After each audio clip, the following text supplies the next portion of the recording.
As UAE-India joint trade is expected to reach $100 billion by 2020, Forbes Middle East has revealed the names of their fourth top Indian leaders in the Arab world this year, recognizing their achievements while also celebrating the success stories of Indian businesses in the Middle East. At a ceremony to mark the achievements of the most powerful and prosperous Indian leaders in the Arab world, organizers at the Forbes Middle East highlighted that over the years, Indian expats have had a major influence in the GCC, who use their enterprising skills and much-needed capital to set up multi-billion-dollar companies in the region. During his opening remarks, His Excellency T.P. Sitharam, the Indian ambassador to the UAE, stated that India-UAE relations will significantly improve in the coming years, particularly in the field of infrastructure and renewable energy. And as more high-level visits are expected very soon, business communities in both countries should make advantage of their geographical proximity and improve trade ties. Out of a total of 100 Indian entrepreneurs and 50 top executives in the Middle East, 10 leaders have their businesses that they are more than 50 years old, while a number of Indians handle top leadership positions in multinational and Arab companies.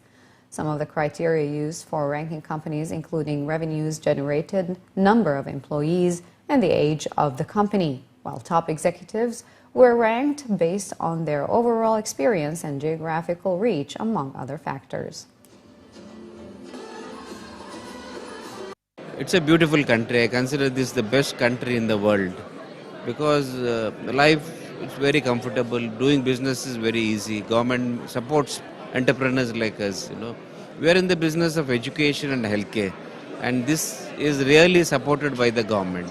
They need people like us.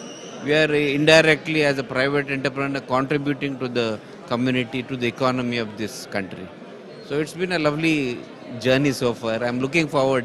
I think the future will be great. The award, we have to work for it. It doesn't happen on its own. So we have to apply, we have to follow some of their criteria. It's only then, it's a one-year work with the government, Dubai government. And we plan to do it with all our businesses. Like we are in the hospitality, we are into education. The Gulf Medical University is planning to apply for the Dubai Quality Award. We are into retail, Tumbe pharmacies and optical shops are applying for the Quality Award.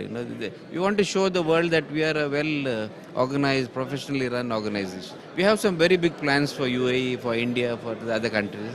So, and we work according to the policies of the government. Like, for example, government announced the medical tourism in Dubai. We work closely with them, and we are one of the biggest medical tourism destinations in the private sector in Dubai. Our company is ITL Cosmos Group. It was the first company to be officially decreed by the ruler of Dubai at that time, is Highness Sheikh Rashid bin Saeed Al Maktoum. It was because in those days there was nothing like regulatory body to allow any company to establish. So we have been here for 62 years actually. I have been here for last 58 years. It has been a very pleasant journey. We have continued to be mirroring the growth of Dubai, and it's always a pleasure to be part of it. The whole point of the ranking and for events like this is to celebrate the connections between the Middle East and India, and to just celebrate that relationship. It's been going on for centuries. It's stronger than ever now. And we're just really excited to have such a room full of influential people. Celebration of what they give back to the community and what they give to the economies of the GCC.